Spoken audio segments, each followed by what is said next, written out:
Bonjour à tous, ravi de vous retrouver pour ce temps d'information au sommaire de l'actualité.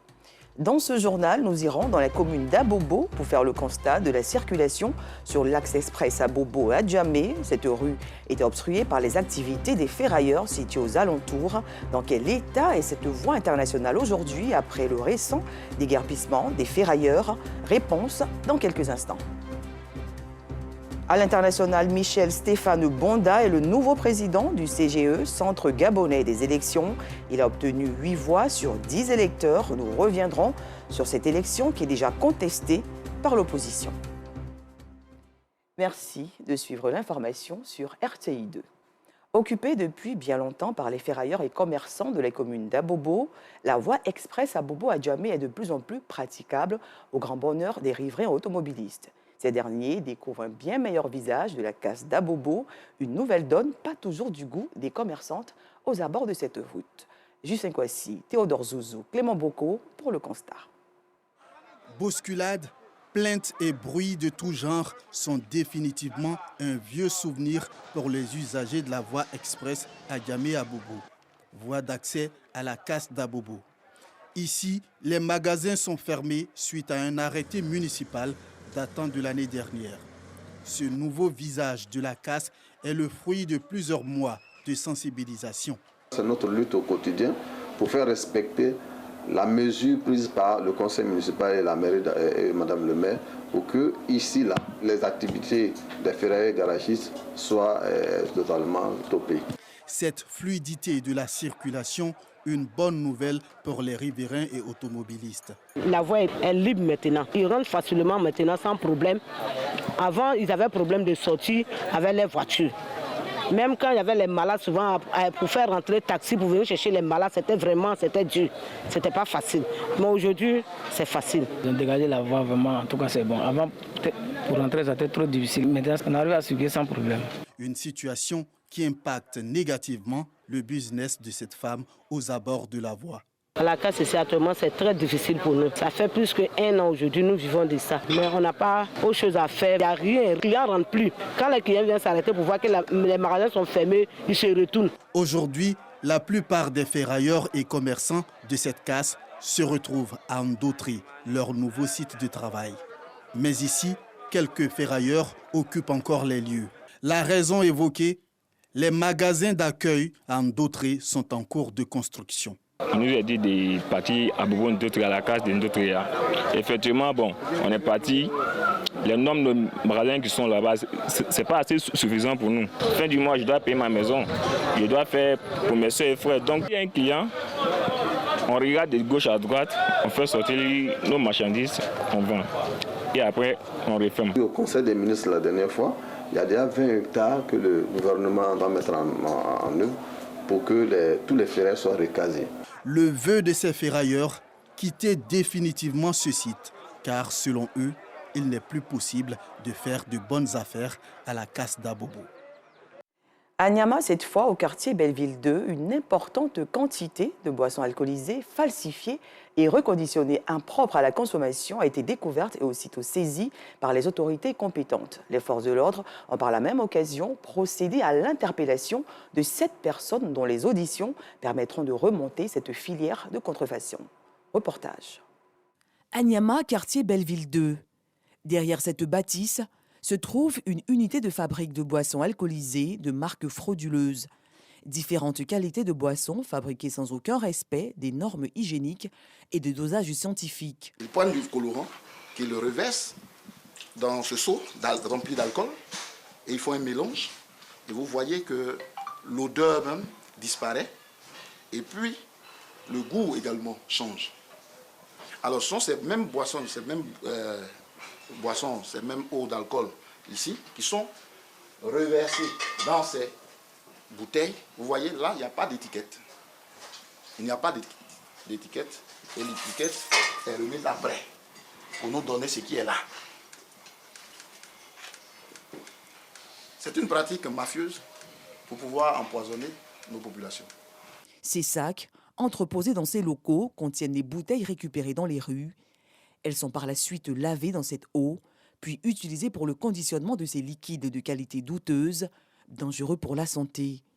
Ces villages jumelés servent à la réalisation de cette activité. C'est suite à un appel anonyme que les hommes du général de corps d'armée Alexandra Pallo ont effectué une descente dans ce quartier mercredi dernier aux environs de 23 heures.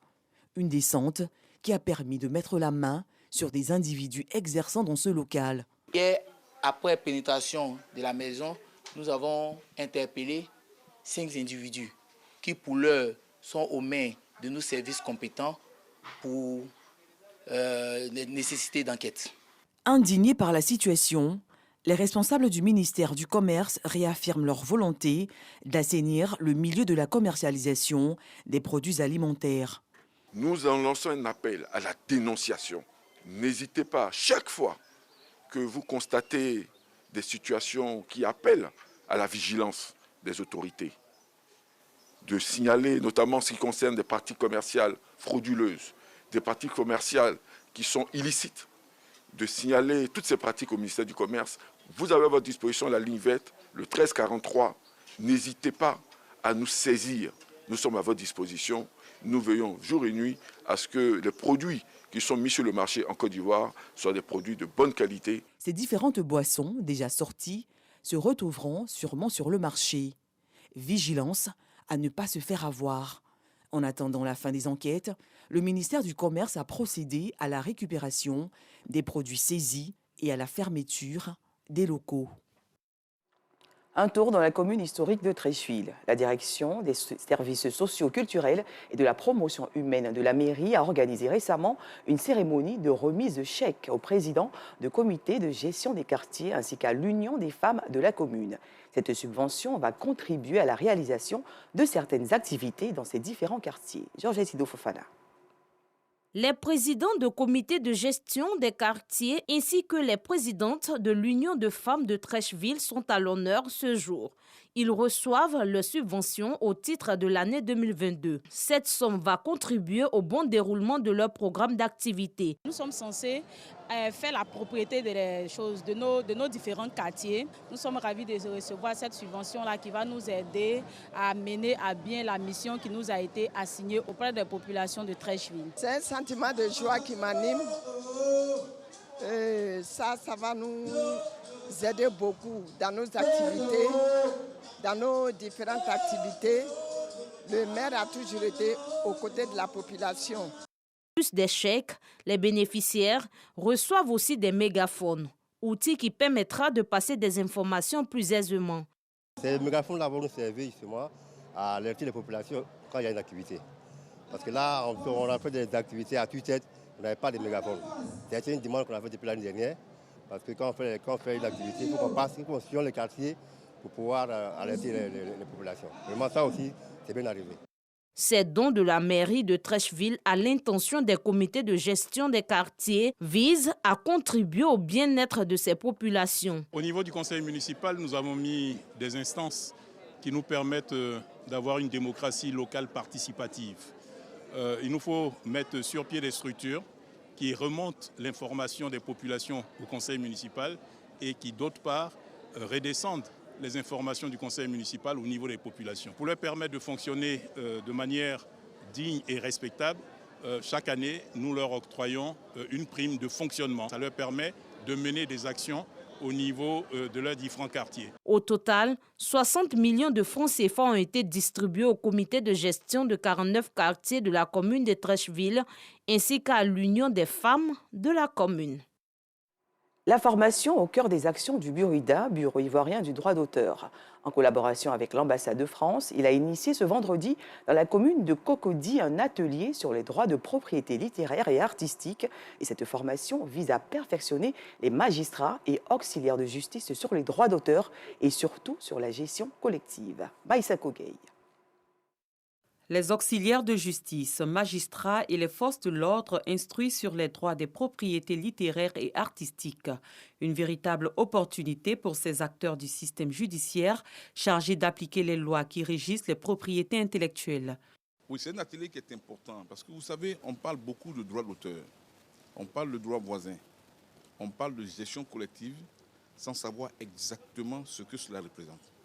Aussi bien pour les praticiens que pour le monde culturel de façon générale. Donc il est important que nous, avocats, qui sommes au cœur de l'activité juridique et judiciaire, nous soyons présents à ce type de formation. Et je voudrais sincèrement remercier le Bureau ivoirien des droits d'auteur. Renforcer les capacités des acteurs de la justice habilités à veiller sur l'application des droits de propriété intellectuelle des artistes en Côte d'Ivoire, une préoccupation pour le Bureau ivoirien du droit d'auteur, Burida. Les magistrats qui sont très studieux, les avocats, les gendarmes, les policiers, les douaniers, que tout ce monde que nous avons invité, les huissiers et tous les auxiliaires, suivent attentivement donc, ce séminaire, puissent s'enrichir des expériences qui seront présentées et puis surtout être les représentants des artistes lorsque leurs droits sont bafoués, que cela puisse amener le citoyen à respecter les dispositions légales en la matière pour permettre aux artistes de rentrer véritablement dans leurs droits. Cet atelier de formation des magistrats et commissaires de justice aux droits d'auteur s'inscrit dans la vision du ministère de la Culture et de la Francophonie. Au titre de la feuille de route du ministère de la Culture et de la Francophonie 2023, il y a la réforme du Burida. Donc cet atelier arrive à point nommé dans la dynamique de réforme insufflée par la ministre de la Culture et de la Francophonie, Mme François Remarque. La déclaration de toute œuvre le plus tôt possible au moment de sa création, même si l'œuvre est inachevée, est indispensable pour bénéficier des droits d'auteur. Une note de religion à présent. Exhorter à la consolidation de la paix et à la cohésion sociale, c'est l'enjeu majeur de la commémoration de l'anniversaire de la naissance du prophète de l'islam organisé récemment par le cheikh Abdoulaziz Sarba, un guide spirituel de la communauté tidjanite de Côte d'Ivoire. Cette cérémonie s'est déroulée dans la commune d'Abobo. Joël Gosset.